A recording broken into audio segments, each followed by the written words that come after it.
Hello everyone, welcome back to my YouTube channel. Today I am going to explain brief explanation of classification of doses form. Last video में हम इसके रे diagram के through already इसके classification के बारे में देख चुके थे. ओके, अब हम इसके बारे में क्या देखेंगे, क्लासिफिकेशन ऑफ डोजेस फॉर्म का ब्रीफ एक्सप्लेनेशन आज हम पढ़ेंगे. ओके, जिसमें मैं एक्सप्लेन करूंगी सॉलिड डोजेस फॉर्म के बारे में.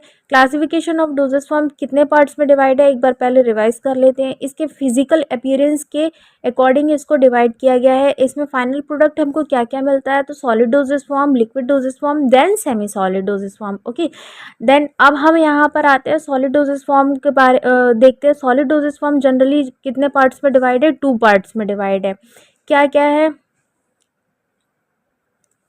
तो ये है unit doses form,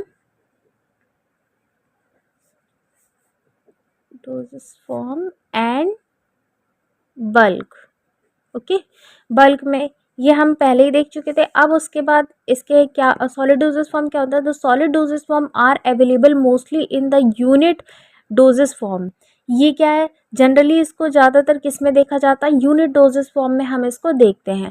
consist of the dose which are taken by the number. Unit doses form क्या होता है, जिसको हम नंबर में लेते हैं. जैसे कि टैबलेट है, कैप्सूल है, 1 टैबलेट लेना है, 2 टैबलेट लेना है, या फिर सैशे है, उसको 1 सैशे लेना है या 2 सैशे लेना है पाउडर्स के. ये हम इसी तरह से देखते हैं, यानी कि ये क्या हुआ, एक हम यूनिट देख रहे हैं कि हमको 1 लेना है या 2 लेना है, तो ये इसके अकॉर्डिंग रहता है, इसीलिए ये यूनिट डोजेस फॉर्म में आता है. When drug are to be administrated orally in dry state. अगर किसी भी ड्रग को हम ओरली ले रहे हैं ड्राई स्टेट में, जैसे कि टैबलेट है, कैप्सूल है, are most of the convenient doses form. जो सॉलिड डोजेस फॉर्म है, सॉलिड डोजेस फॉर्म का जो यूनिट डोजेस फॉर्म है, ये बहुत ही कन्वीनियंट होता है पेशेंट के लिए और बहुत ही ज़्यादा इफेक्टिव होता है कि इसमें ड्रग को एडमिनिस्ट्रेट करना बहुत ईजी होता है.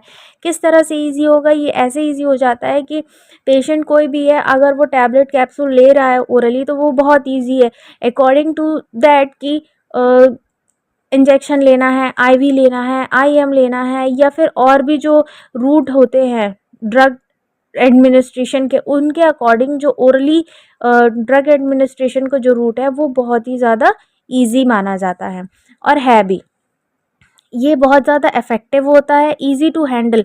अब यूनिट डोजेस फॉर्म को पेशेंट के लिए हैंडल करने में बहुत ज़्यादा, यूनिट डोजेस फॉर्म जैसे टैबलेट कैप्सूल वगैरह जो होते हैं, वो पेशेंट को हैंडलिंग करने में बहुत ज़्यादा इजी होता है, बहुत सूटेबल होता है. आइडेंटिफिकेशन उनका बहुत ही आसानी से हो जाता है और उनका एडमिनिस्ट्रेट करना, ड्रग को खाना, जो मेडिसिन है उनको लेना बहुत ही ज़्यादा ईजी हो जाता है.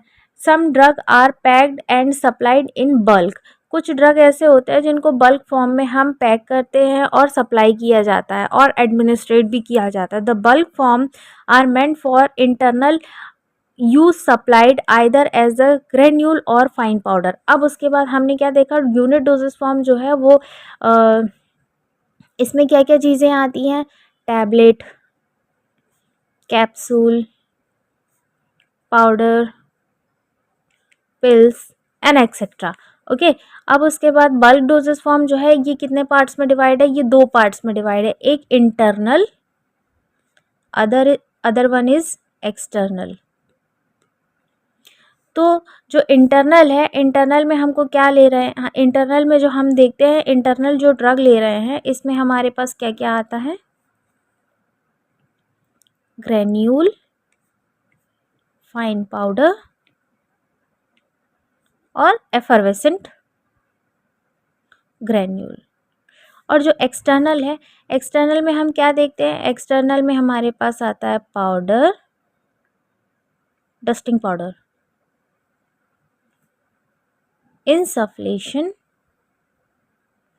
स्नफ और डेंटिफ्राइसिस बोल सकते हैं. ओके, अब उसके बाद इसमें क्या हो रहा है, जो बल्क फॉर्म होता है ड्रग का, the bulk form meant for internal use supplied either as granule और फाइन पाउडर. ठीक है, बल्क फॉर्म में क्या क्या आ रहे हैं, इंटरनल बल्क फॉर्म में 2 चीज़ें आती हैं, मैंने यहाँ पर बताया बल्क फॉर्म में 2 चीज़ें आती हैं, एक इंटरनल में होगा और दूसरा जो होगा वो एक्सटर्नल में होगा. ओके, इंटरनल में क्या क्या आ रहा है, ग्रेन्यूल आएगा, एफरवेसेंट ग्रेन्यूल आएगा और फाइन पाउडर आएगा. और जो The bulk powder are meant for external using are dusting powder, insufflation, snuff and tooth powder. और जो बल्क पाउडर होते हैं जिनको हम सैशे में छोटे छोटे पैकेट्स में पैक किए जाते हैं, उसमें क्या क्या आ जाएगा, डस्टिंग पाउडर आ जाते हैं, इनसफ्लेशन आ जाता है, स्नफ आता है और टूथ पाउडर, डेंटिफ्राइसिस बोल सकते हैं इनको, ये सारी चीज़ें आती हैं। अब इन सारी चीज़ों को डोंट वरी, मैं बहुत अच्छी तरह से एक्सप्लेन करूँगी। अब हम देखते हैं, सबसे पहले पाउडर देखते हैं।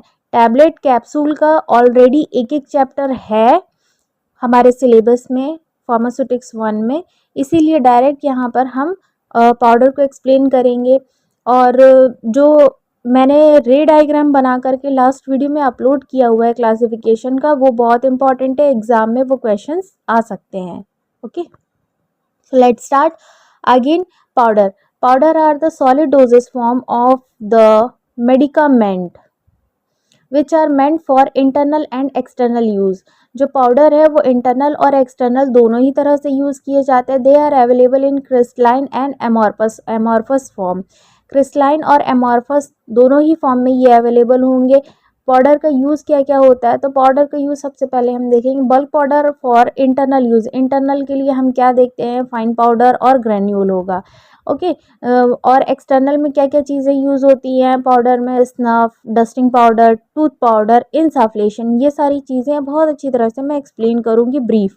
ओके, थर्ड पॉइंट देखेंगे, simple and compound powder for internal use. Powder in the form of the ट्राइचुरेट, ये जो पाउडर होता है वो सिंपल फॉर्म में भी होगा और कंपाउंड फॉर्म में भी होगा।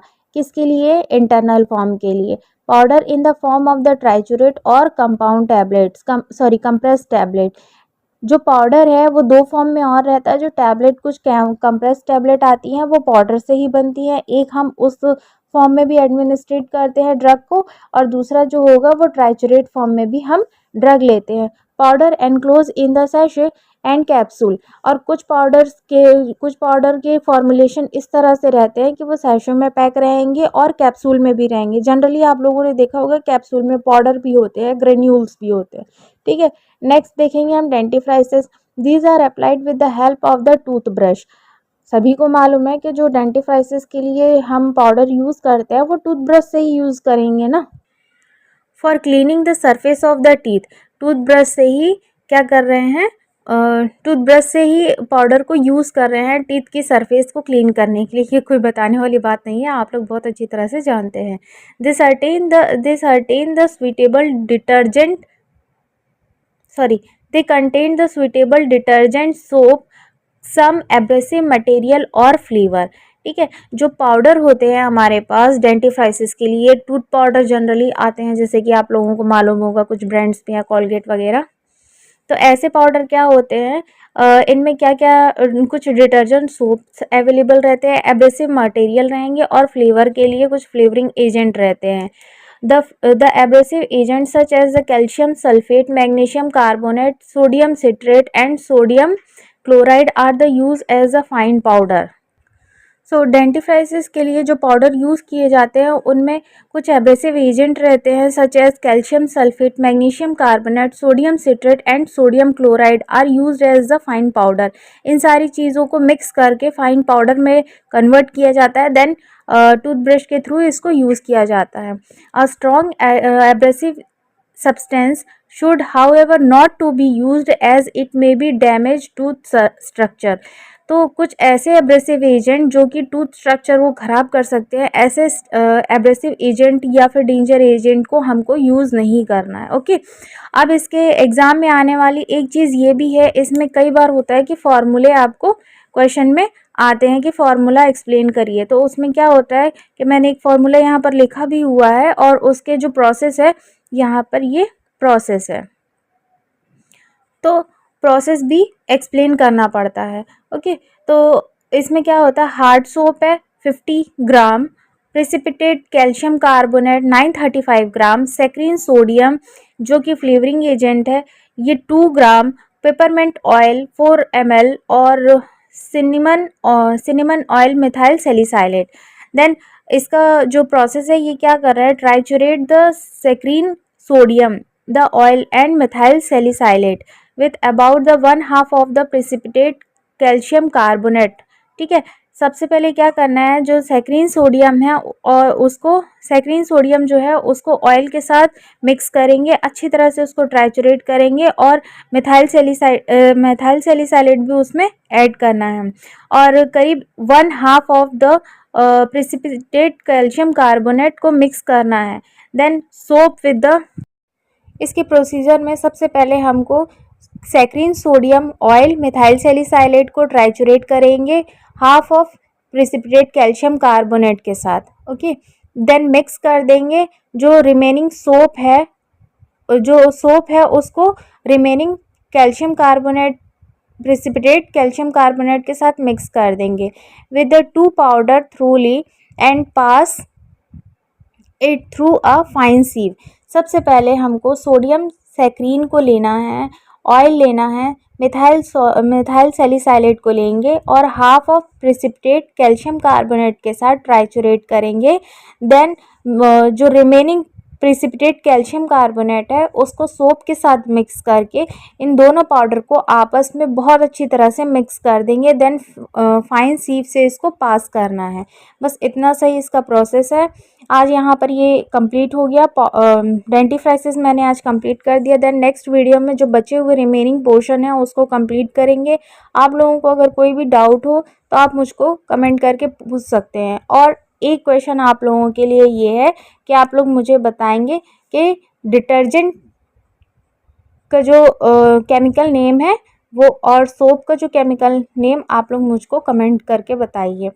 और आप लोगों को किसी भी स्पेसिफिक सब टॉपिक में अगर वीडियो चाहिए तो आप लोग मुझे कमेंट करके पूछ सकते हैं। कोई भी डाउट है तो कमेंट करके पूछिए और लाइक एंड सब्सक्राइब कीजिए। Thank you.